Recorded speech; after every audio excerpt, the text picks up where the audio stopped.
Hi guys! Ito pala yung Wat Arun Temple dito sa Bangkok, Thailand. Alam nyo ba mga Kaps, may kwento ito. Ang struktura na ito is napakaganda. As you can see, napaka-details ng bawat disenyo ng struktura na ito. At may kwento ito mga Kaps. Doon daw sa pinakaitaas, as you can see, yan, yung sa may tuktok.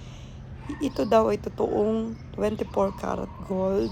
At dito sa may bandang itaas, tanging hari ng Thailand at mga importanteng tao lang ang pwedeng pumanik sa may itaas. At kapag tourist ka at bisita is pwede sa may hanggang second floor. Ayan.